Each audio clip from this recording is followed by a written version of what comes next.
Welcome back, everybody. The races are over. Dan and I are back in the warm down pool. How you doing, brother? I'm doing great. Doing great. Exciting time of year. Getting ready to talk about the big meat pan packs, the one everybody in the United States has been waiting for. So should be a fun time. It's definitely been an exciting summer for long course swimming, and it's really weird because it's an off year. No world championships. We don't have our traditional like big meet this year. So it's kind of a little bit more, the mentality wise, it's kind of a step back, but yet we've had some incredible performances from a lot of athletes worldwide, not just here in the United States. We'll be talking about the European Championships at the very end of this, but obviously Team USA, Pan Pacific Championships out in Irvine, California. That facility is getting overworked between senior nationals. You've got junior nats were last week or just wrapped up. Now you got pan packs and junior pan packs, and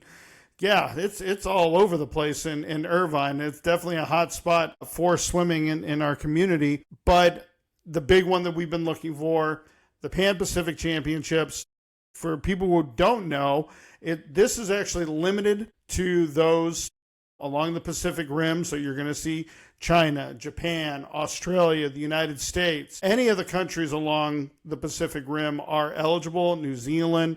And there's a lot of teams that are going to be participating in this event. I do remember back in the day with the Pan Packs back in the 90s, man, all you saw was basically Japan, Australia, USA, and New Zealand was kind of sprinkled in there a little bit.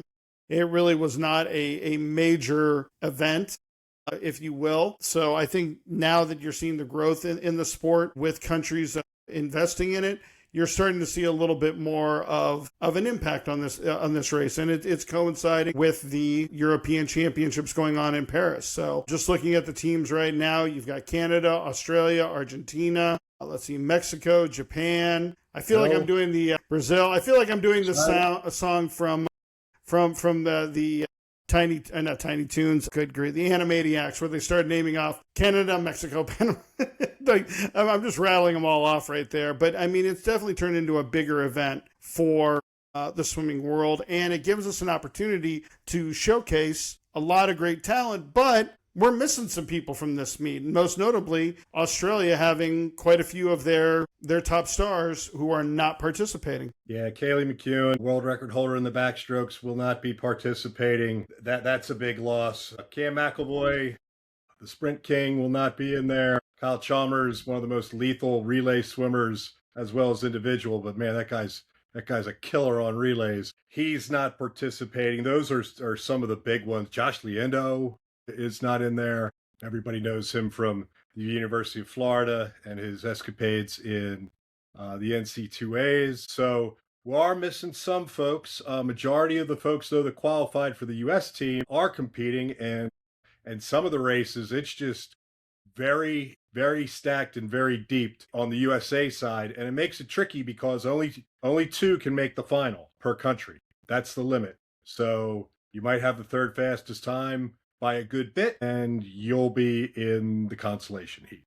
So that's just the way it goes. But it puts a little higher price on the morning swims. And I don't know, I think this is going to be a really good competition because people just swim. People, I think, they'll ramp up and all that stuff to focusing on the Olympics and everything. Obviously, that's important in world championships. But you have to remember that there's prize money at a lot of these meets now, and people are looking to get paid, and they're not waiting for the Olympics necessarily. If they get paid now, they're going to go get paid. It's not like go get paid like you do in the NBA or the Major League Baseball or NFL, but there is still money to be made. And I think that's really having an impact on people swimming, because you see world records in America set all over the place. Every meet we've had, big meet we've had this summer, some record in some way, shape, or form has gone down. So I think it's going to be fun, and Irvine's just a great venue, practically the backyard of where the Olympics are going to be in 2 years. So get people ready for that. Yeah, I think, again, in being an off year, not having a world championships, this gives us an opportunity to see some of the stars get paid, because as you mentioned, there's the opportunities are there now. You're starting to see federations putting money into their sport. We're not one of them. Our federation hired a guy who, committed fraud, is our CFO. So we got that problem, but that's a story for another day. Not awesome. Another guy. Yeah.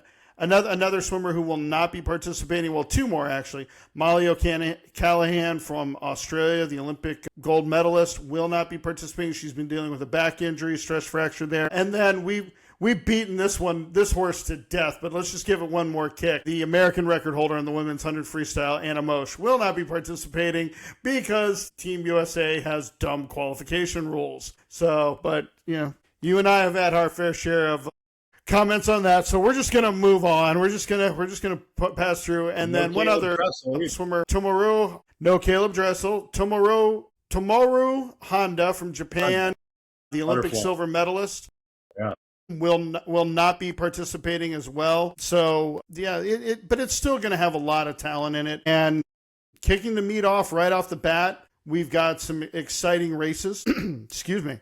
But if you look at it, the 50 butterfly, world record alert right off the bat for the women's 50 fly, 200 freestyle, 100 backstroke, 200 butterfly, men's 800 freestyle, and women's 1500 meter freestyle, which Katie Ledecky's in the water. The world record is always a threat. I don't care where you're at. It could be at her own darn invitational in Maryland, and it's on threat. So, but a great way to start off the meet, and we kick it off with the women's 50 butterfly. It should be noted that the site sheet, which is available online through USA Swimming, still has all of our athletes over-entered. So I have not seen anywhere yet where scratches have officially been declared. We'll probably see that a little later on this evening. So we'll know what Kate Douglas, what Alex Walsh, what Gretchen Walsh, what Tori Husk, a lot of these athletes that are over-entered, especially on the women's side, what they will be slimming their events down. But we'll probably find that out first thing tomorrow morning. I have not seen anything. It is 6:04 p.m. Central Time, and we still haven't heard anything yet. But I'm sure that's all being taken care of right now, and we'll know the schedule. But I think it's safe to say that Gretchen Walsh will be in the 50 butterfly to kick off the first race. No reason why we can't start the meet off with a world record right there. I mean, no reason. It's absolutely exactly. And I mean, yeah.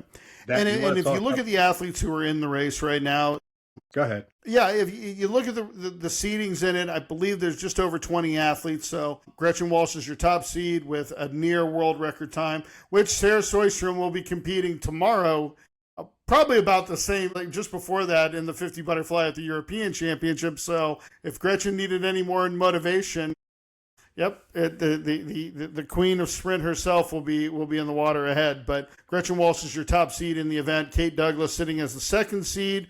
Again, we don't know whether or not that will stand or not, depending on Kate's schedule. But there's your 1-2, and then Ryako Aiki is your third seed for for Japan. Yeah, and you got Tori Husk in there as well, in theory. So exciting race, but looking forward to watching and see what Gretchen can do. Very much looking forward to it. Yep. And then the next event will be the men's 50 butterfly. This is interesting. If you look at the top three seeds right now, you have Michael Andrew, Daria Rose, Van Mathias. Van Mathias, to me, is the favorite in this race. As crazy as that sounds, sitting as the third seed, he is the favorite. He has been on a sprint, just fire right now. Daria Rose has not really competed a whole lot. He was at the sectionals in Westmont not too long ago. Got to see him swim. Laid down a 50-point mid, 100 butterfly, so he's showing some good speed. I can tell you he had a full beard on. All he was suited up, so he was ready to taper for this. But I think that Van Mathias showing incredible speed in the 50 fly, 50 breast, 100 breaststroke right now. He is the favorite in this race. It'll be fun. He's one I really want to keep an eye on to see just what he can pop at this meet, because he has been coming on big time records in the breaststroke. His fly is happening. Should be a good race. Real good race. And then our next race is the women's 200 freestyle. Now, at the time of the posting of this, Molly O'Callaghan was listed in the event. She has since scratched out of the meet. So our top three seeds, Lanny Pallister from Australia is number one. Summer McIntosh, who is scratched and we'll talk about it in a little bit, scratch the 200 butterfly to focus on the 200 freestyle. She is the number 2 seed, Erica Fairweather from New Zealand, and the United States' top seed right now is Erin Gemmel, and she's sitting 4th. To me, this is a two-person race. You've got Pallister and McIntosh, both of which who have shown great speed in the 200, the 400. Pallister with more of a distance base, and Pallister got the best of McIntosh in the 800 freestyle at the World Championships last year, finishing with the silver behind Katie Ledecky in that amazing 800 free, which all three ladies just laid it down. And then Gemmel and Fairweather and Anna Poplawski are kind of in that next tier in the 155 range, right behind them. So I think that you're going to see some fairly, I don't want to say easy swimming in preliminaries, but there is I think they're going to be doing a little bit of cruising here to get themselves into finals to really set up a great showdown between those two. Another name that's listed here on the psych sheet, don't know if she's going to swim it or not, is Tori Husk for the United States, and Simone Manuel as well. But a name that really intrigues me, because I can't wait, she is one of the future of our sport here in the United States, Riley Erisman, who has just been setting the world on fire in the 100 and 200 as a junior right now. I think McIntosh makes a serious run at the world record. I think you're right. Titmus with the world record at 152.23. McIntosh lifetime best has been 153.8. And that is a big difference. But she's really not focused on that race as much as people would like her to. So with the kind of training that she's doing right now, and she's kind of making that push to kind of see if she can do some doubles when it comes for the Olympics down the road. I'd be willing to bet this is an event she tries to double up 200 freestyle with something else, unless it's the 400 IM at the next World Championships for Canada. Yeah. And then we got the men's 200 free, which is one of the races that could be up for grabs. Lots of people can make a run at it. United States, Mr. Hobson is the top seed, but there's not a whole lot of differentiation with the rest of the swimmers in there. And especially since, like at the Olympics, they don't have to do the 200 3 times. They only have to do it twice. You know, the U.S. guys will push it in the morning just to make sure that they're in that final. But that final is going to be awfully tight and awfully close. A lot of good swimmers in there. Yeah, you see the top 3 seeds, Hobson, Zhang, and Murasa from Japan, Zhang from China, and then Matsumoto, Gabe Jett is one of those weird ones, man, where it is fly and die all day long for him. And there are some days where it's on, and there are some days where it's like, oh boy, here, get the hook. But then you've also got Rex Maurer listed in there, Henry McFadden for the United States, Chris Giuliano, who represented the United States in the Olympics in this event, hasn't really had a breakout 200 this season, but has the history of swimming it. But if there's any indication, we've seen some already great performances in the 200 freestyle from the Euro Championships for leadoffs on 4x200 relays, most notably Leon Marchand. So these guys have already seen the gauntlet throw down in that race. So yeah, should be some good tight racing throughout this. But I think Hobson, he's looked strong, but we haven't had a chance to really see him this competitive season. So it's going to be interesting to see how this one lays out for him. Yeah, and then the very next race, former world record holder in it, Reagan Smith. So there's potential there for a new world record. Well, and remember, Reagan has the world record now. Yes, yeah. So she does have it, but Kaylee McCown not being in the race, this just sets up a who's who of USA Swimming. And the women for USA Swimming in backstroke has been insane as of late, and we don't have Isabel Stadden in this race. So good grief, one of our top backstrokers isn't even here right now. Excuse me while I grab I got to grab my beverage. So I need my caffeine to keep this rolling. But you've got Burkhoff, Curzan, Leah Shackley, Phoebe Bacon, and Riley Erisman, who's listed in this race. So lots of great talent, but somebody who kind of lost in the shuffle on this, and she's kind of making a little bit of resurgence as of late, from Canada, Taylor Ruck. After having a great career in Canada at Stanford, kind of took a little time off, but now she's kind of making a little bit of a resurgence. I remember in 2017 at the World Junior Championships, boy, she was the next big thing. Yep. She was the next big thing on the come, her and Michael Andrew. And they're still at it here. And it'll be interesting to see how they perform. But Taylor's been swimming better of late. She's had some, illness issues, etc. over the years, but she's kind of getting it back now. So I'd like to see what she pops, but I hope Reagan throws it down. I want to see 56. That'd be fun. Dan, we're not that old that we don't remember Natalie Coughlin breaking a minute for the first time ever. Being a big deal. Yes. Oh my goodness. And now they're throwing out 58s like they're nothing. It's so crazy. My personal favorite. This was something. Catherine Burkhoff, one of the years, I think it was when Gretchen Walsh didn't swim the 100 backstroke at NCAA, so Burkhoff won it. Catherine Burkhoff, I believe, won the 100 backstroke in a time that was faster than her father had swum in the 100 backstroke at NCAAs when he swam for Harvard. I don't quote me on that, but I believe it was something along those lines. That just tells you how much this sport has evolved and how crazy it's gotten. But we stay with the backstroke. We move to the men. If I'm Team USA, this is to me one of, if not the most important races that we have to keep our eyes on, because right now, Team USA doesn't have a backstroker. We've relied on Ryan Murphy forever. And before that, it was Grievers. Before that, it was Pearsall. Before that, it was Kraselberg, and then Rouse, and then it was David Burkhoff. So, and you can go even further back at how dominant U.S. backstroke has been. But Will Moglen, Jack Akins, Destin Lasco, and Daniel Deal, all who have been under 53 in the 100 backstroke, those are your top 4 seeds, but it's been inconsistent.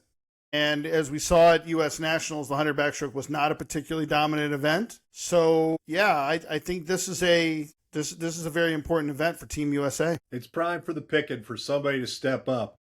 Curious to see how Akins comes through with now training at Texas. Let's see how that is working for him. It's really too short of a time to really make a full evaluation on that. But it'll be interesting to see. But yeah, that's a primo spot ready to be taken by somebody. Or if not, Murphy's going to come back and beat y'all. So I hope one of these young bucks steps up and really puts the world on notice. That would be great for United States swimming to see. I would love for this to be the breakout meet for Daniel Deal. We have been waiting for a couple years. He had an incredible junior career as a high schooler, putting people on notice with both of his backstrokes. Has had a good career at NC State. Not going to take anything away from him, but hasn't quite made that jump that we've all been hoping for. And it's not like Braden Holloway can't pull it out of somebody. So I'm hoping this is the penultimate event for him to kind of put the world on notice. We move now to the women's 200 butterfly. Summer McIntosh is listed as the top seed in this event. However, she has indicated she is scratching it. She wants to focus on the 200 freestyle. So now the top seed will move to Elizabeth Deckers of Australia. Representing Team USA, Tess Hawley is your second seed, Caroline Bricker third, Alex Shekel fourth, and then the funniest one of them all, I don't know whether she's going to swim it or not. It'd be hilarious if she does. Alex Walsh, listed in the 200 butterfly. To me, that is, wow. I got a feeling this is going to be a scratch, Dan. I really do. I don't know that she's going to swim it, but part of me hopes that she does, at least do the preliminaries, but you never know on. Yeah, we will see. It's got a lot of other things, and it's a long meet. There is something to note with this race. There are only 12 competitors entered in the women's 200 butterfly. So I would say from a preliminary standpoint, you've got a couple of these athletes that they're going to cruise as much as you can in the 200 butterfly to get into finals. Now, we both know cruising a 200 fly is kind of an oxymoron. So moving on to the men's 200 butterfly. Because Honda is not in it, the U.S. occupies the top 3 seeds. Luca Orlando with the top seed. Looked very good at senior nationals. Hopefully, it looks like he's back from that injury that kept him out of NCAAs. Carson Foster dabbling in the 200 butterfly for this meet, who has been 153.8 or 153.6. And then Thomas Heilman, one of the young stars for the University of Virginia. If Maximus Williamson's performance at senior nationals is any indicator, I think Heilman is a is poised for another great performance. Dare Rose listed here as well in the 200 butterfly. I don't see him swimming this race since he is in the 50 butterfly, but you never know. He might get a prelim swim in just to get it in and then scratch out a final. I think Dare's outgrown that middle distance to distance background he came in as a young pup. When I had him on the junior team, he was battling that out on the 400 free. So things have changed as they grow. But that's why you put that work in young, so that you got it in the bank when you need it when you're older. But Dare's a great guy, one of the nicest people you ever meet. So I wish nothing but awesome stuff for him. Yep. Moving on. To me, this is going to be the most fun race on day one. You've got the men's 800 freestyle, Sam Short of Australia, who's already laid down some great performances this competitive season, and the Olympic gold medalist or silver medalist from the Paris Olympics, gold medalist from Tokyo, Bobby Fink, the man who we can't even call him the blaze of glory last 50, because when he set the world record in the 1500, he led wire to wire. Like he pushed it. So first real chance to see Bobby tapered for this. He's also entered the 1500 and I believe in the 400 IM later in the meet. But these two guys are going to go at it. Rex Maurer also in this race for Team USA with a few other athletes as well. But it's really going to be in the center of the pool between Fink and Short. Yeah, Short's going to be tough. He's already been, I believe, 736 of this year, which is a quite good swim. He was on fire earlier in the season, has been swimming good, but not quite as good as he was earlier. And you never know, coming off Commonwealths, I'm just not sure what those swimmers are going to do who really put a lot of emphasis in on the Commonwealth Games a few weeks ago. So that'll be interesting to see. Yeah, this shapes up. It could be a super fun race that you get your money's worth, because it's not over in 20 seconds. It's gonna allow for the story to unfold, and should be a good one. Moving on, women's 1500 meter freestyle. I think another great race could shape up with Katie Ledecky, Lanny Pallister. Obviously, they had an incredible 800 meter freestyle at the last World Championships. Have to wonder how much is the 200 freestyle going to take out of Pallister for the mile. So we'll be kind of keeping our eye on that. Katie Grimes sitting in that number 3 spot. And I'll say this about Katie Grimes, pronouns, pal. So Katie Grimes kind of having a resurgence with the distance, had a really good performance at U.S. Nationals, kind of getting back into a little bit more volume training. I think she and Todd DeSorbo had a good shift in mentality with that. So I'm looking forward to all three of these young ladies. And then it kind of drops off from there, but the race is definitely going to be in the center of the pool between Ledecky and Pallister. Yeah, it should. Let's see if Katie's been known to let it rip here on U.S. soil. Let's see if she can pop another one and make a run at that world record. Relay on the first night will be the mixed 4x100 medley relay. Who the heck knows what kind of order we're putting together for that? Just throw it in a bowl, mix it up, and pull some names out. That's all I can figure. Like, mixed relays I'm still figuring that one out. The only thing more bizarre to me in mixed relays in swimming are mixed relays in track and field, man. Good Lord, if you think mixed relays in swimming are not fair, when you've got Caleb Dressel barreling down on a bunch of female athletes, you have never watched a mixed 4x400 relay where it's all women and one guy. And he'd throw it in your Google machine and take a look. But that's our relay on night one. We move to day two of the event, the women's 400 individual medley, our top 3 seeds.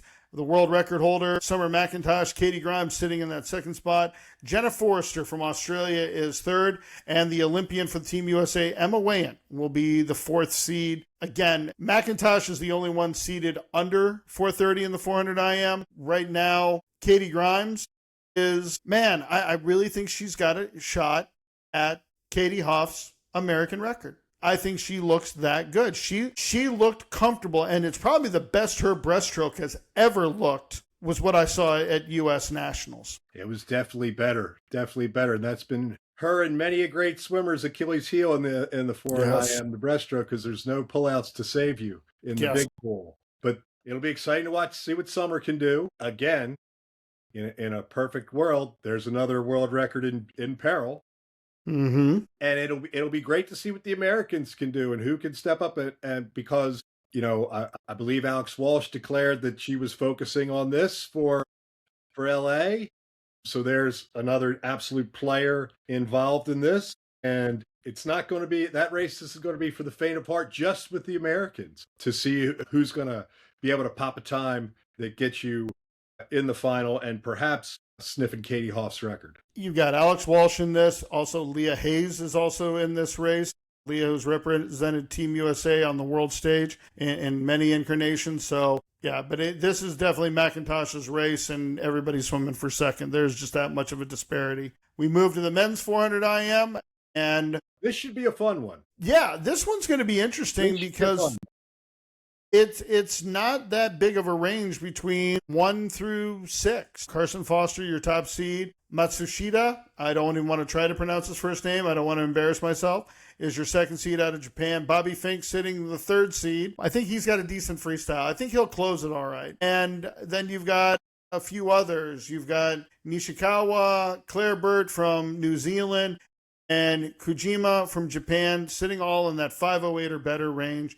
And then Rex Maurer just sitting there with a 50 or 409. We mentioned Honda, who was seated in this in the sub 410, has scratched from the meet. So the race is going to be interesting. It's going to be a lot of jockeying for position in the morning and then letting it rip at night. Yeah, it should be fun. We'll see how the 800 from the night before affects Bobby, whether he even swims this or not. We'll see. I know he every time I've seen him do a couple interviews, and he's starting to remind everybody that he's not as young as he used to be, and It's getting a little harder.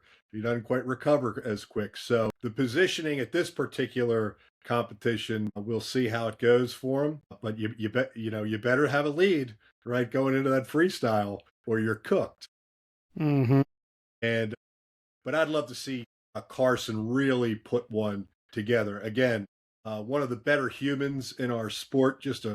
I've had the pleasure of working with him on several trips, and just a great guy who I'd love to see just really put a great one together. And because he's had some success on the junior level at the Junior Pan Packs, he broke Michael Phelps's national age group record in the 400 IM back in the day. 4:14 or something like that, 4:13, which was super fast. So, but it'll be good to see what he can put up, and I'm curious to see what Rex can put up. Moving on to the women's 100 freestyle. This has become the most insane event in swimming on the international stage for the women, because now Anna Mosch gets under 52. She's not even here. Then Marit Steenbergen breaks the world record. She's in the Euro Championships. Then you turn around and Kate Douglas in a time trial breaks 52. So right now, your top seed is Simone Manuel, then Tori Huss. O'Callaghan is out. Douglas is sitting third. Meg Harris from Australia, always a threat in this race. And then Gretchen Walsh, just casually sitting there in the 5th seed spot. And Riley Ayersman right behind her. We mentioned Taylor Ruck is right behind that. I don't even have words for how I'm sorry, this should be the exception. Just let all 4 American women, or all 5 American women, go straight through to the final. Let them have the lanes. Just let them drag race it, and let Anna Mosch stand on the outside going, I still have the record for now. Because, who knows? But I know that's not going to happen. But there is a distinct possibility if 2 Americans end up in the consoles. So let's say Douglas and Manuel are in the A final, and Husk and Walsh are in the B final, that Husk and Walsh could go faster than those in the A final. That is a legit possibility. There's that in a couple races that you might see the actual fastest time in an event come out of the winner of the consolation heat. But as I always like to say, and a lot of old wise coaches have told me in the past, that Danny boy, that's why we swim the races. We're going to find out exactly what's happened, because just because it's supposed to happen on paper, you still got to do it on race day. And again, come the Olympic Games, you got to do it 3 times. You got to battle through the heats, the semis, and into the final, and have enough gas to put on your best effort in that final race. So it's good. In that way, it's good preparation for the United States women to have that kind of competition, and with the unique circumstances of this meet limiting on who can make the final, put a little pressure on the morning swim. Absolutely. Moving on to the men's 100 freestyle. Jack Alexi is your top seed, second seed from Brazil. is Caribe, trains out of the University of Tennessee with Matt Kredich. Chris Giuliano is sitting at the third seed. Patrick Salmon and Destin Lasco right behind him. You've got several guys under 48 in the 100 freestyle, but as the European Championships are showing us, being under 48 doesn't mean anything anymore. As Popovici went, I think it was 46.8 this morning, so it's world record alert tomorrow. The guys, this group of swimmers is going to see that before they even hit the water. So they're going to have that opportunity. Alexei didn't really have a great performance in the 100 free at Senior Nats. Full beard going on. You can see hair on his chest. I think that was more of a, I got to be here because of the appearance fees or whatever performance. But he's Jack Alexei. And when it comes to coming into big races, man, Jack shows out. He does. He does. And he's one who's never had a problem getting it done in the preliminaries. He's very good at in the past, history has shown that he is very good at taking care of business in the morning session. But he's another super nice guy. And, the men's 100 free, that's one of those marquee races in the sport of swimming. So it'll be fun to watch what looks to be a bunch of Americans and a Brazilian battling it out. Women's 100 breaststroke, your top seed, Kate Douglas. So the question mark will be whether Kate does the 100 breaststroke or she'll do the 100 freestyle. She might try to do both. I sincerely doubt that. I think she's going to try and do both. Yeah, if she doesn't do the 100 freestyle, I would almost be willing to bet she leads off our 4x100 relay just to give her that opportunity. 100 breaststroke, then you've got Suzuki, and then Tang, the Olympic silver medalist, I believe silver medalist in the 100 breaststroke. I think she was the bronze medalist in the 200, but top competitors there. And then Tui from Australia. Australia finally has a breaststroker. That has been a huge heel for their medley relays in recent years, and it's been usually what causes their downfall. But and then Emma Weber, Mackenzie Soroki, Alex Walsh are all representing the United States in this race. I'd like to see what Alex Walsh can do in this. However, 400 IM is earlier in the meet, so probably not doing this one. Or if she is, it ain't going to be pretty. So I doubt it. I'm curious to see if Soroki can go even faster than what she did to win nationals and beat Kate Douglas by 2 100s in that race. I'm excited to see what she can do. Hopefully she can keep that ball rolling. But I have a feeling that this is the one that Kate will swim in the actual event, and I believe you're correct that she'll probably get the lead off in the relay. Agreed. To check that box. What a nice problem to have. And it still blows my mind that the two strokes that are pretty much as different as you can be in competitive swimming. She's the best in the world in one of them and right up there in the other. It's pretty amazing. Quite an athlete. Yep. Men's 100 breaststroke top seed, the American record holder, Van Mathias. Second seed, Michael Andrew. Third seed, Shin Ohashi from Japan, and Campbell McKeon, the breakout youngster from the University of Texas, sitting in the fourth seed spot. I think, and I talked about it earlier, Van Mathias, I think this is his race. I think this is all him. He is the top seed. On paper, he's only at 1.3 seconds faster than Michael Andrew. But again, that's Michael Andrew's time from many years ago. But ahead of Ohashi, he's about a full half second ahead and just looks like he's getting faster as he's gone throughout the course of the season. So I anticipate this. If I was a betting man, which I am not, my money would be on Van Mathias for this race. And I think 57 is on the table, and which is great for Team USA, because if you saw the Euro Championships, God, whoever won the 100 breaststroke, Martin Nagy, I think it's how it's pronounced, wins it with a 58.2, 58.3, and yeah, Mathias can definitely send a message that he is the man right here. A notable absentee is the standout breaststroker from China, but we can't force people to swim the meet, so we'll go with what we got. Wouldn't be the first Chinese swimmer to pop up and then vanish. Won't be the last either. Just saying. Yep. Women's 50 backstroke, Catherine Burkhoff, sorry, I don't want to abbreviate her name, is your top seed, then followed by, how do you pronounce the first name? Wan, then Reagan Smith will be your third seed.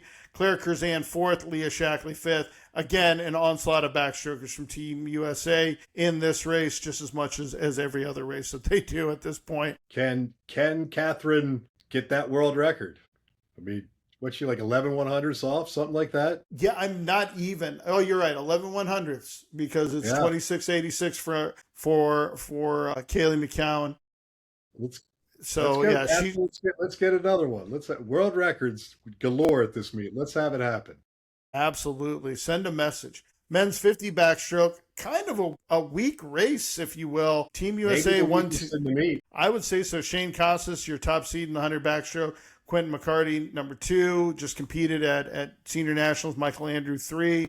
And then Isaac Cooper is your 4th. Daniel Deal. And then it just kind of smattering from there. Casas kind of having a little bit of resurgence swimming it for Texas, which is so bizarre to me with him having that Texas A&M tattoo, and he's training in the heart of Longhorn country. But yeah, it's working out for him. He's really developed a lot more of his 200 events, especially the 200 IM, which we'll see him in later on in this meet. But Casas and McCarty are your 2 big dogs really in this race. Yeah, and Quentin just has that knack of getting his hand on the wall. He's got that knack. So this will be a good race, but depth wise, it's not one of the stronger races in the meet. The relay for the evening is the 4x200, both the women's and the men's. The Australia is your top seed. However, with the loss of Molly O'Callahan in this race, don't know that we're going to see Australia be the top dog in this one. I think Team USA is sitting right there, poised to take this one on the women's side. And then on the men, U.S. and Australia 1-2, and then everybody else looking up at them. The U.S. actually has a B relay listed for both of them. Don't know how much if they're going to swim them or not, but they're definitely there. If they do anything, it's just to give people an opportunity for relay leadoffs, in my opinion. Yeah, they'll swim them so people can. I mean, they're there, and there's only some people who aren't swimming a ton of things, but I think both those relays with the United States' depth at this competition should be in good hands. I'm just curious to shake out who ends up being on the A in each of them. The next event on the next day, actually, day 3 of the meet, will be starting off with the women's 400 freestyle and McIntosh, Pallister, Ledecky, and the rest of the world. Should be noted, though, Erica Fairweather has been sub 4 minutes in the 400 freestyle. So it's not like, she's from New Zealand, it's not like it's a blowaway with the 3 girls, young ladies, Katie, Lanny, and Summer in the 400. Fairweather is definitely in the mix in this race as well. But I think we can all agree that it's going to be the 3 of them just hammering at each other. McIntosh is the world record holder in this event. Ledecky, the former world record holder, and Pallister just having a surge in her career right now. Yeah, this is to quote the great Terrell Owens, get your popcorn out, people, because this is going to be a heck of a race. This is one where any one of those 3 women can win it. Any one of those 3 women can set a world record. Get your popcorn out. This is going to be a good one. Absolutely. Men's 400 freestyle, Sam Short, who has been knocking on the door of that sub 430 or 340 range in the 400 freestyle. You've got Zhang from China in there as well at 341.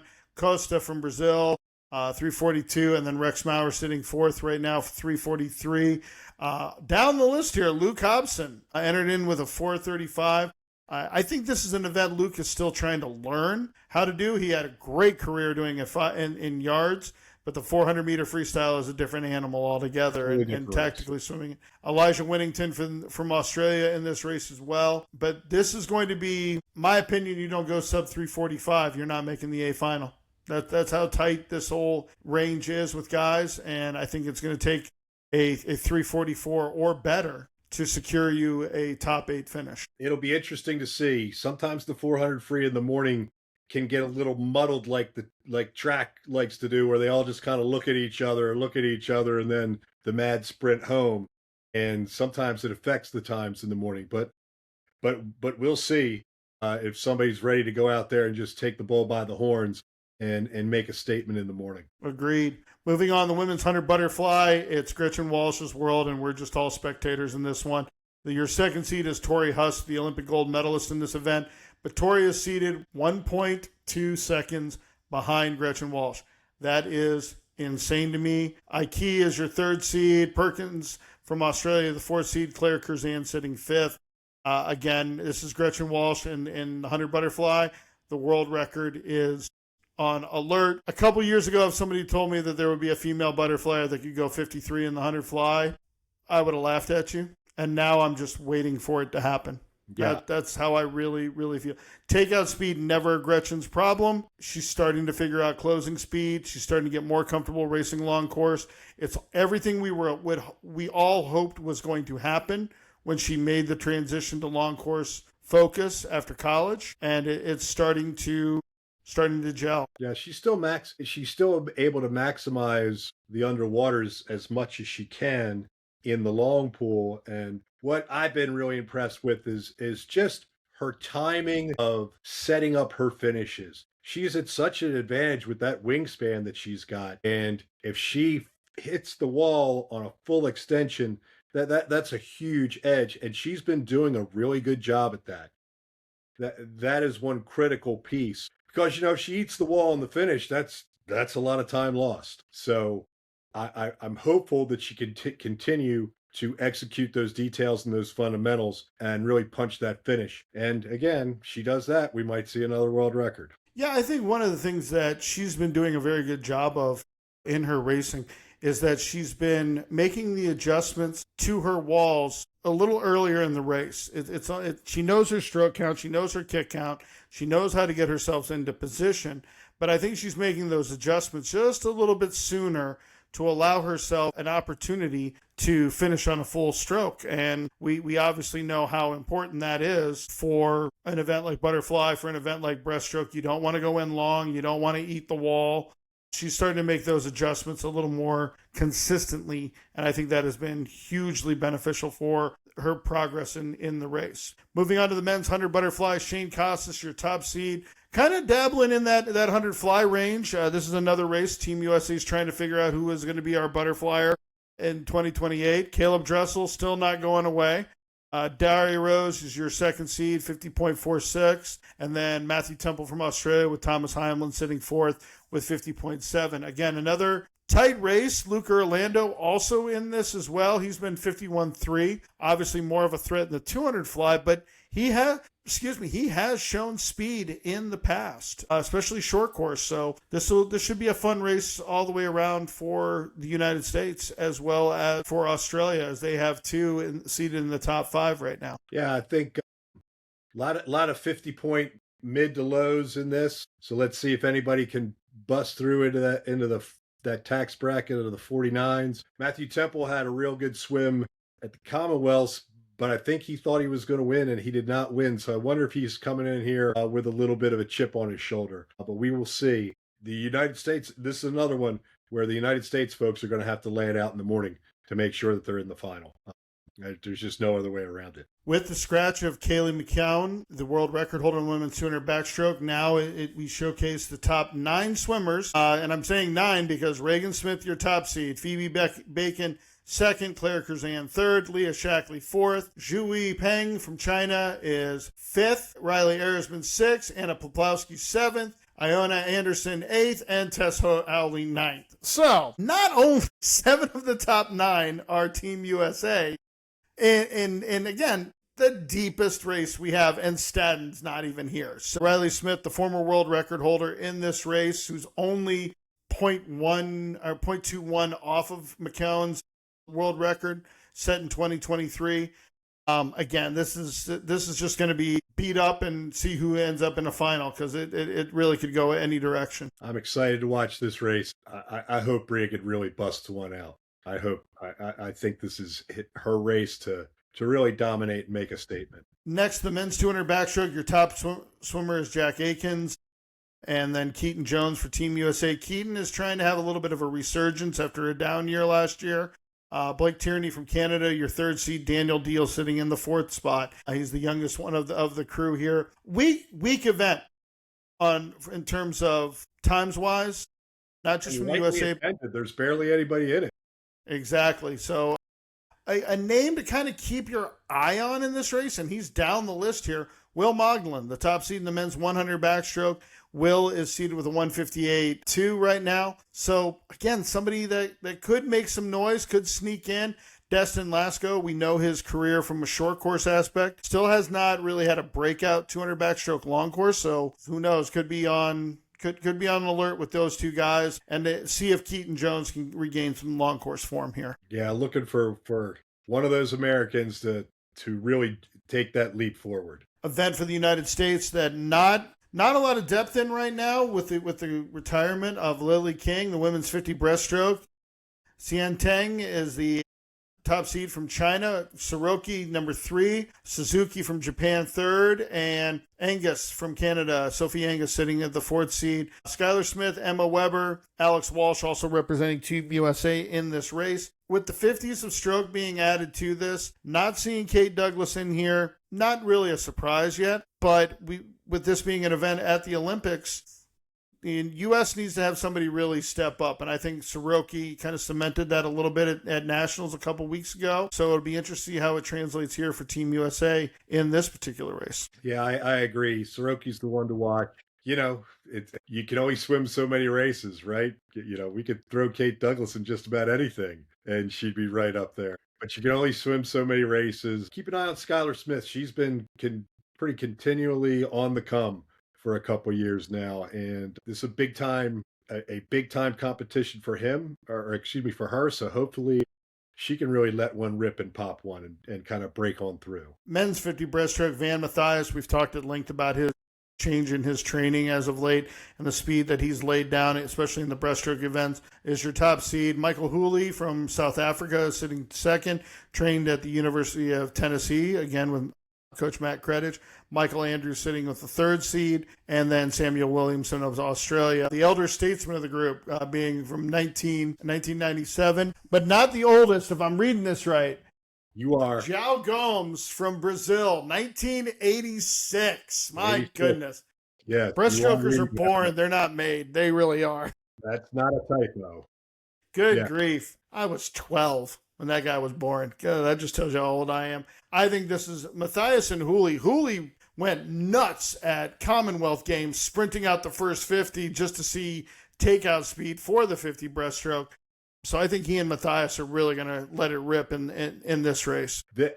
I just like watching the 50 breast, especially with the gentlemen, and just watching the evolution of the stroke, the evolution of what you can kind of get away with in the stroke, and the pushing of the rules, because, you know, it's not your old, you know, not to make myself sound like grandpa here, but I remember when David Wilkie of Great Britain won the gold medals, the only guy in, I think it was 76, where the U.S. didn't win the gold medal in an event, and everybody else is still swimming that old flat breaststroke. And here comes the wave. And then, of course, Joseph Nagy and his crew take it to a whole nother level, and it just continues to evolve and continues to evolve. So I would, you know, I like the aesthetics of watching this race and really trying to figure out exactly, okay, what are they coming up with now? So I'm excited to watch that. Yeah, I think it's interesting with the with breaststroke. I think it happened at the World Championships, so I'll have to go back and look at it. But I think we did have a disqualification for a dolphin kick with the kick. Breaststrokers are, I'm saying it, the breaststrokers are the one stroke, man.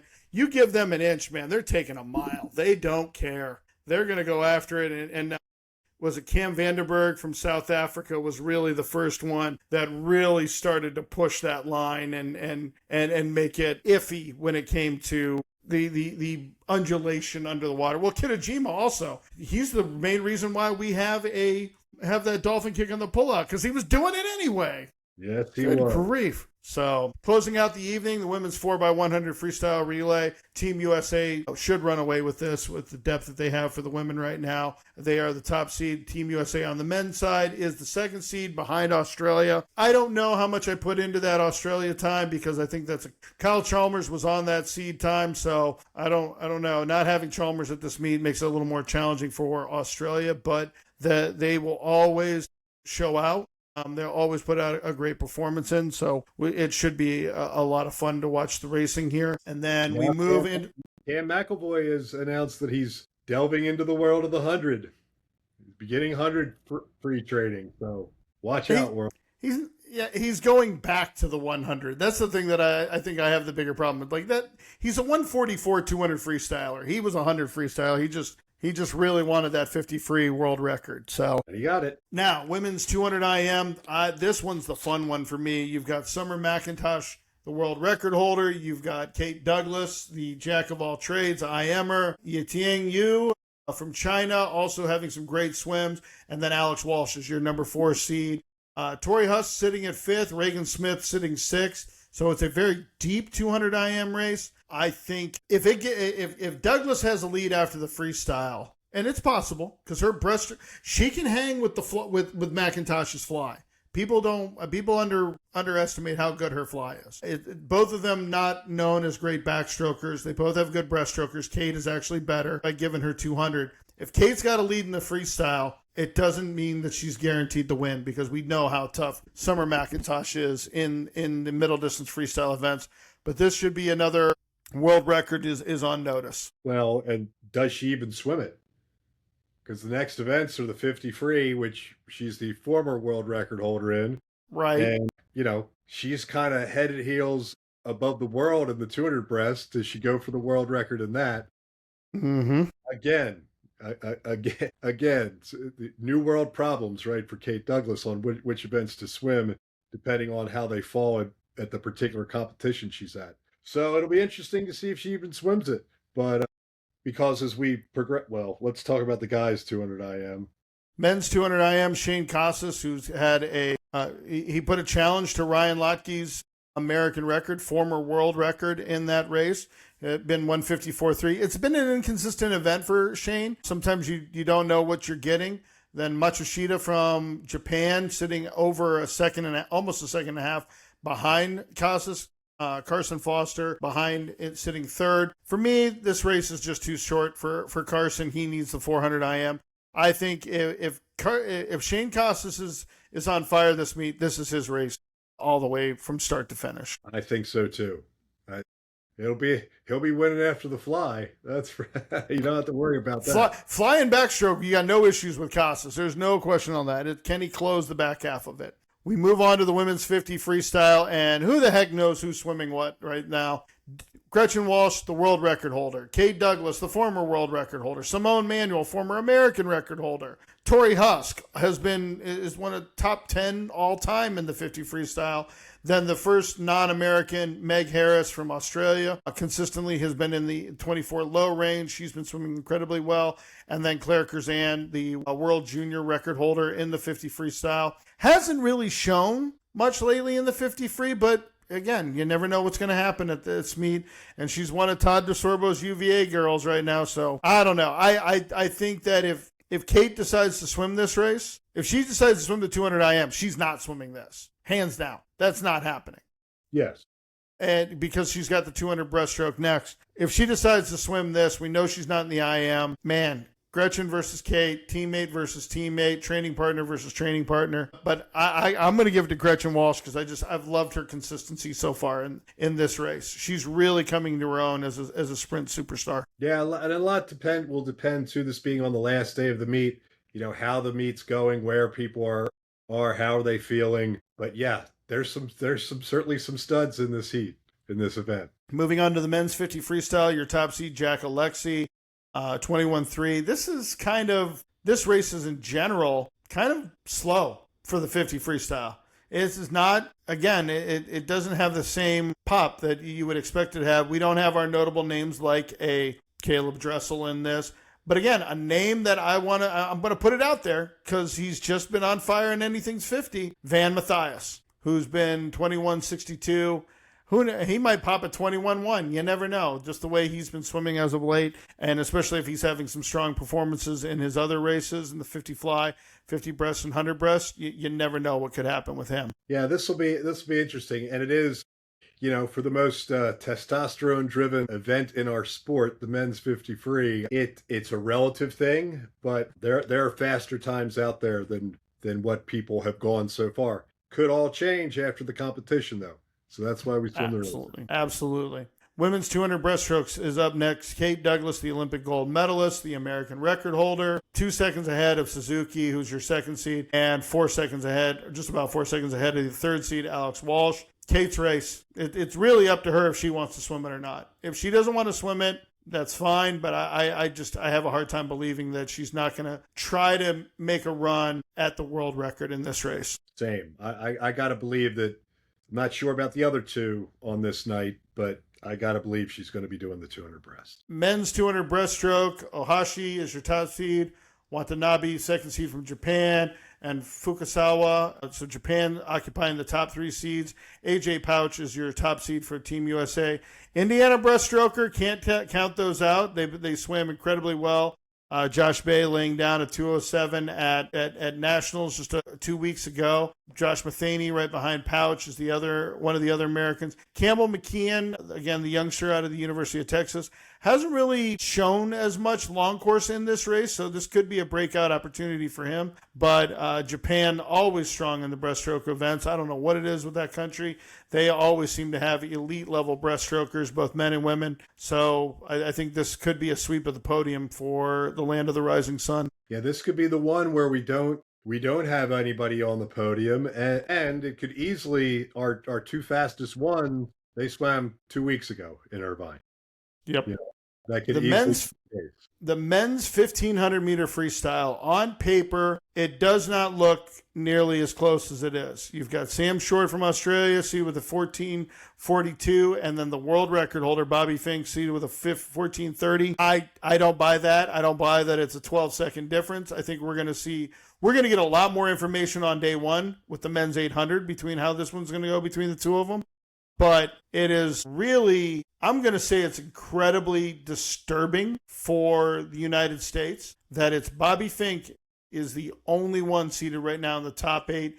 And the only other 2 Americans that we have in this race, Ivan Puskevich and then also Dylan Gravely. So this is it looks strong because of Bobby Fink, but if he were to retire tomorrow, man, we're toast. We're in a world of hurt. So we got to figure some stuff out with and everybody's talking about Luka Mijatovic. You got to remember, Luka Mijatovic didn't win U.S. Nationals. He got beat. So, yeah, we've got to take a step back from that. He's still young. He's still developing. But it's Bobby Fink and Sam Short again for this race. Yeah, it should be a fun one. But this is something, as you introduce those 50s, inevitably the longer stuff over time starts to erode a little bit. You look at any LSC, at the younger levels, that as they introduce the 50s, within 3 years, all of a sudden it's like, really, that's all it takes to win the mile these days, or the 800? And I know I know it's the popular trend to jump on that bus, and they are great. I have had a lot of fun working with sprinters over the years, and the races are exhilarating. But it's also fun to see a good old-fashioned battle where it's toe-to-toe for a longer period of time. But hopefully Bobby Fink can bring it home for the USA and post a really good time on the way to LA. The women's 800-meter freestyle closes out with Katie Ledecky and Lanny Pallister, and then Katie Grimes is 12 seconds behind Pallister's best time. So I think we know where the race is going to be here. Pallister and Ledecky had an amazing 800 free at the World Championships. I expect the same here. I'm going with the GOAT. I'm going with Katie, who hasn't lost an international 800, I think, since 2012 at Olympics. Was it? I think it was London. I think the only time that at a World Championships where she didn't win the 800 was the one, I think it was 17, when she got sick and had to withdraw. It was either that or the 1500. One of those two where she had to pull out because of illness. And then whichever race she didn't swim, she came back and gutted it out and won, because that's how tough she is. But I think the two of them are just going to, they're going to have the field day with this one. Yeah, that's where the race is.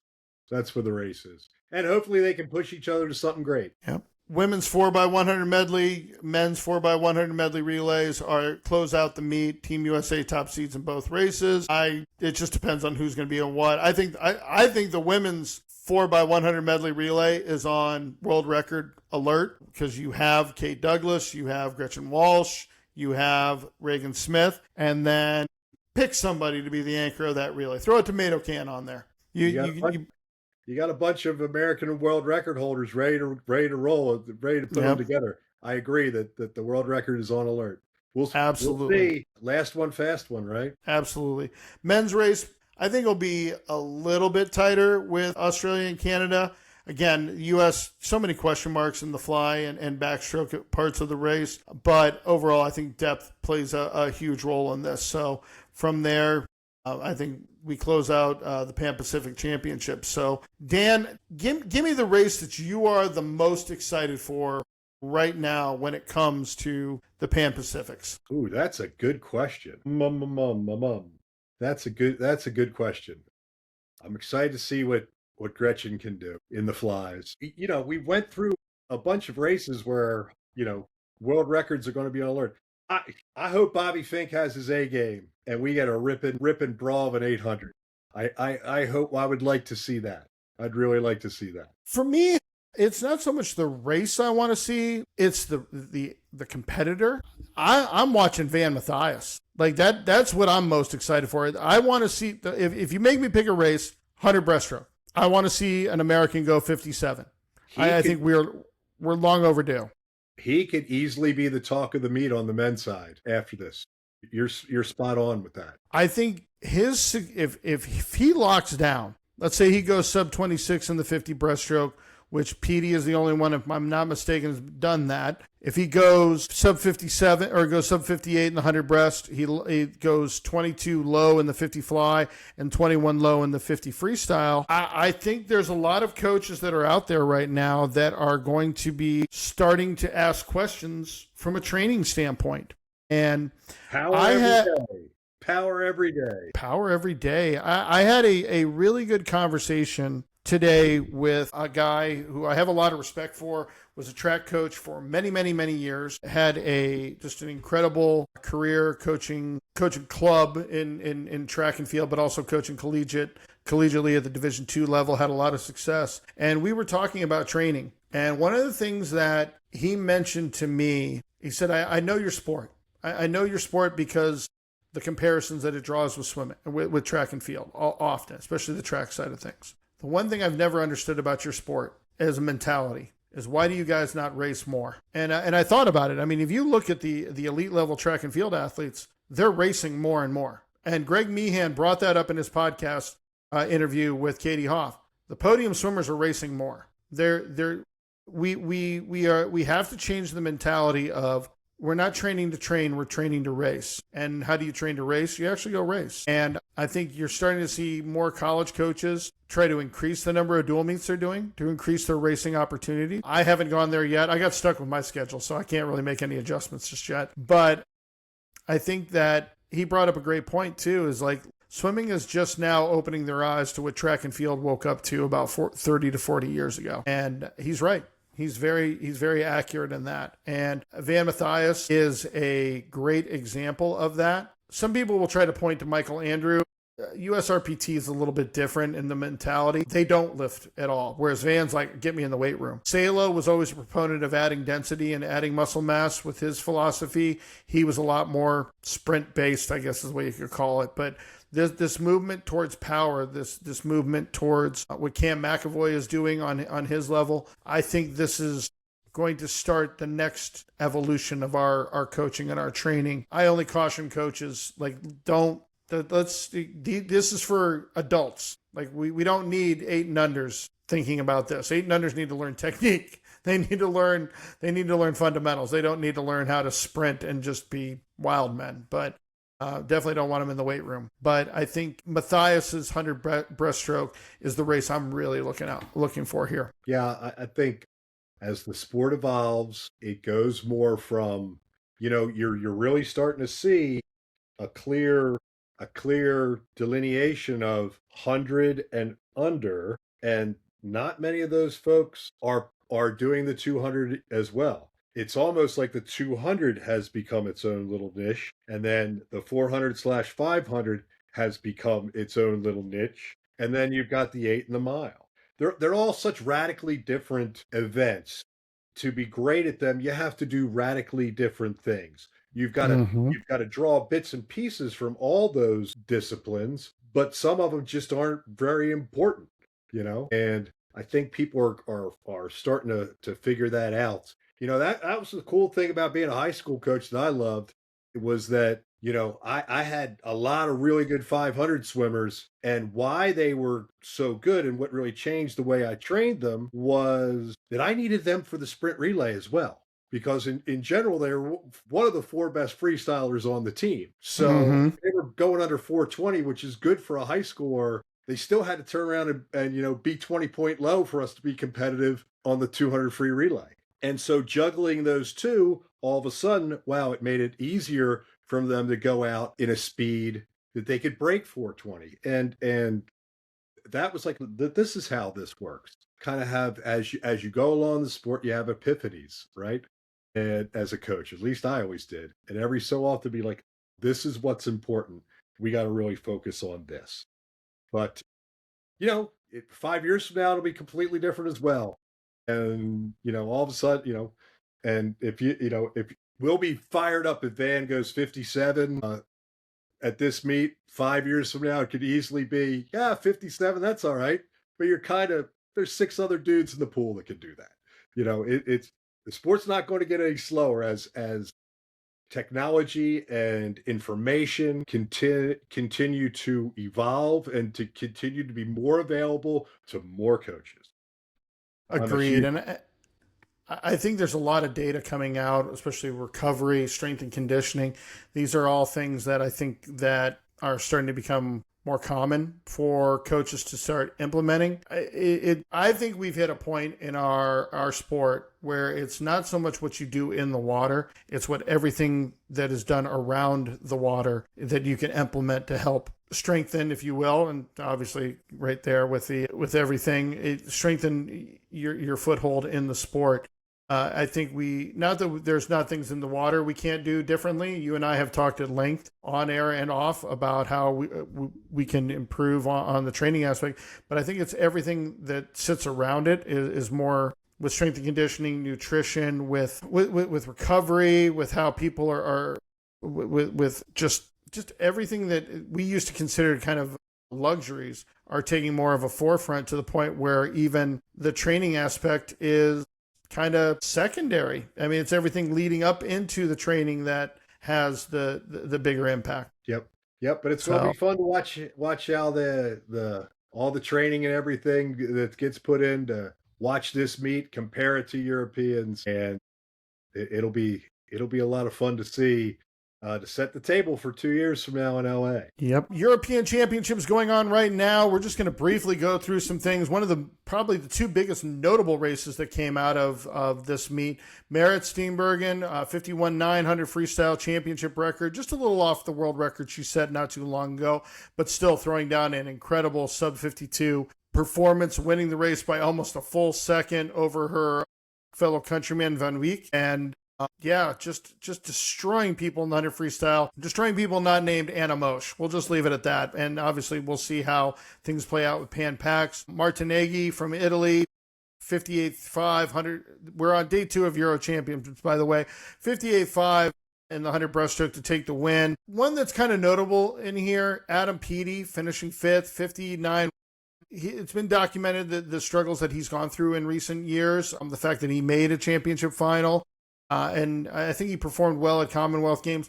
But Petey having a history of great semifinals and not having the best final swim, but he's been able to cover it up by the fact that he was so much better than everyone else. But now we're kind of on the downside of that. Women's 100 breaststroke, Evans from Great Britain, 104.9 championship record over Mona McSherry, who's from Ireland. Great performances there. Men's 200 breaststroke in the semifinal, Herbert Koch, training out of the University of Texas, 152.30 European and championship record, and within 0.4 of Aaron Pearsall's supersuited 200 backstroke. And so we are on world record alert tomorrow for sure. Koch is second all time. Here's the funniest one. With all of those races, minus Koch, so of the top 5 performances, Pearsall 151.9, Koch 152.3, Erie from Japan 152.5, and then Erie again 152.8. Pearsall and both Eries were 2009 supersuited. If the supersuits weren't there, I don't remember what Pearsall's best 200 backstroke was. I think it was in the 152 range. Ryan Lotke would have had the quote-unquote world record at 152.9 at 211 back when he was the elite backstroker. So yeah, crazy with Koch and where. So the world record is definitely on for that. Alrighty. And then Soistrom, 50 butterfly, top seed right now. Going into finals, men's 100 freestyle, Popovici, we spoke about it earlier, 46.72. He's sitting well ahead of everybody else in that race. The quote here, Popovici doing Popovici things. So Chlorine Daddy will be performing tomorrow. Women's 800, Quandrella runs away with it, a distance swimmer out of Italy. And then the mixed 400 medley relay. Notable on this one, France takes the mixed medley relay. Italy was disqualified in the preliminaries for an illegal dolphin kick. So we talked about breaststrokers taking an inch and giving an inch and then taking a mile. So Euro Championships, I think, kind of overlapping with Pan Pac. So it's going to give the swimmers at the Pan Pacific Championships an opportunity to see some great swims and maybe a little bulletin board material. Not intentionally, but maybe a little more bulletin board material for those athletes. Yep, it'll be fun to compare, and the normal players are looking like they're getting revved up and ready for LA. So absolutely, we're starting to hit the back half of this quad, so it's going to be exciting for swimming all the way around. Well, the lifeguard's throwing us out here, Dan. We've been warming down for well over an hour and 20 minutes, with probably one of our longer shows we've ever pulled off. It'll be exciting to recap the performances next week. We will be trying to get this up on social media as well as posted to all of our accounts on YouTube and Spotify as soon as possible. So I'm going into the editing booth after we're done with this conversation. So for Eric Skelly, Dan Flack, we'll see you next time on the Warm Down Pool. Thanks for the support, everybody. Have fun watching the fast swimming.